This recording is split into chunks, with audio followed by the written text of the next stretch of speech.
Assalamualaikum murid-murid cikgu, murid-murid kelas 2 Al-Farabi. Cikgu harap kamu semua dalam keadaan sihat walafiat. Hari ini kita akan masuk tajuk terakhir dalam unit haiwan, iaitu kami serupa, kami berbeza.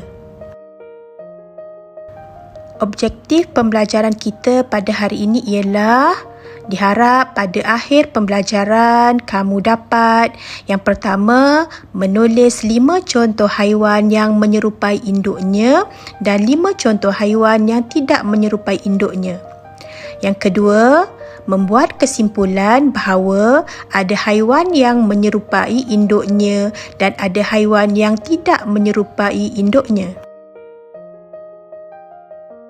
Kalau kamu di sekolah, mesti kamu dah tanya dengan cikgu kan? Cikgu, apakah maksud induk? Baiklah, induk bermaksud ibu dan bapa haiwan. Murid-murid semua, setiap haiwan yang lahir ada yang menyerupai induknya dan ada yang tidak menyerupai induknya. Maksudnya, haiwan yang lahir ada yang serupa dengan ibu dan bapanya. Ada juga haiwan yang lahir tak serupa dengan ibu dan bapanya.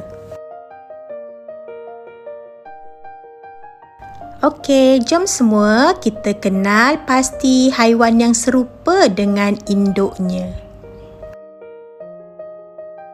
Contoh yang pertama ialah kuda. Cuba kamu lihat anak kuda dan ibu kuda. Anak kuda menyerupai induknya. Anak kuda mempunyai bulu yang tebal. Induknya juga mempunyai bulu yang tebal. Anak kuda mempunyai 4 kaki. Induknya juga mempunyai 4 kaki. Contoh kedua ialah gajah. Anak gajah menyerupai induknya. Anak gajah mempunyai 4 kaki. Induknya juga mempunyai 4 kaki. Anak gajah ada belalai. Induknya juga ada belalai. Okey, kita lihat seterusnya, beruang. Anak beruang menyerupai induknya. Anak beruang mempunyai bulu tebal. Induknya juga mempunyai bulu yang tebal. Anak beruang mempunyai 4 kaki. Induknya juga mempunyai 4 kaki. Contoh yang keempat ialah lembu. Anak lembu menyerupai induknya. Anak lembu ada 4 kaki. Ibunya juga mempunyai 4 kaki. Anak lembu mempunyai bulu halus. Ibunya juga mempunyai bulu halus.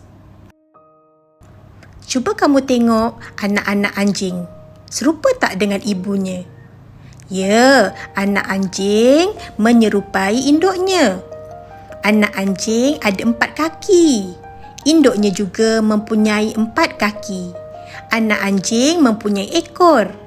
Induknya juga mempunyai ekor. Murid-murid semua, sebenarnya ada banyak lagi contoh haiwan yang menyerupai induknya. Cuba kamu bagi contoh lain selain daripada contoh yang cikgu berikan. Cuba fikir. Mesti banyak kan? Contoh lain ialah ayam, itik, angsa, burung, lintah, pacat, semut, ular, serigala, singa, banyak lagi lah. Cuba awak fikir sendiri. Cikgu Su, haiwan yang tak serupa pula apa? Baiklah murid-murid semua, anak haiwan yang tak serupa dengan induknya pula adalah seperti... Contoh pertama ialah nyamuk. Anak nyamuk kita panggil jentik-jentik. Jentik-jentik tidak menyerupai induknya. Jentik-jentik hidup di dalam air, manakala nyamuk pula boleh berterbangan menghisap darah kita. Contoh yang kedua ialah rama-rama. Anak rama-rama kita panggil sebagai ulat beluncas. Sama tak dengan induknya? Tak sama kan? Ulat beluncas tak boleh terbang. Induknya pula boleh terbang. Contoh yang ketiga, katak. Anak katak kita panggil berudu. Sama tak dengan induknya? Mesti tak sama. Berudu hidup dalam air. Induknya pula tinggal di atas daratan. Contoh seterusnya ialah kumbang. Anak kumbang kita panggil larva.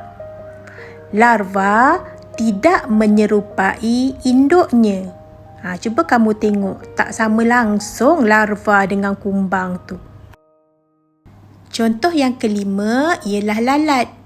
Anak lalat kita panggil sebagai larva. Kalau kamu lihat, anak lalat tidak serupa langsung dengan induknya. Induknya boleh terbang. Anaknya pula selalu kita dapat lihat dekat sampah-sampah. Kalau tengok ulat yang putih-putih tu, itulah anak lalat. Contoh terakhir, haiwan yang tidak menyerupai induknya ialah kumbang kura-kura. Anak kumbang kura-kura kita panggil sebagai larva. Awak tengok ibu dia cantik, ada bintik-bintik hitam dan badannya berwarna merah. Anaknya pula tidak serupa langsung dengan ibunya. Daripada pembelajaran kita pada hari ini, dapatlah kita buat kesimpulan bahawa ada anak haiwan yang menyerupai induknya. Ada juga anak haiwan yang tidak menyerupai induknya. Cikgu harap kamu dapat mengingati pembelajaran pada hari ini. Sebagai latihan kamu hari ini, cikgu nak kamu tulis 5 contoh haiwan yang menyerupai induknya dan 5 contoh haiwan yang tidak menyerupai induknya berdasarkan kepada penerangan yang telah cikgu berikan tadi. Tulis di atas kertas dan kemudian hantarkan ke WhatsApp personal cikgu. Latihan yang kedua pula, cikgu nak kamu buat rakaman suara kesimpulan pembelajaran kita pada hari ini. Okey, kamu sebut ada haiwan yang apa? Berdasarkan pada kesimpulan yang cikgu dah berikan pada hujung pembelajaran kita tadi. Baiklah murid-murid semua, sampai kita berjumpa lagi pada minggu hadapan dengan tajuk yang baharu di unit 6 dengan tajuk tumbuh-tumbuhan. Bye!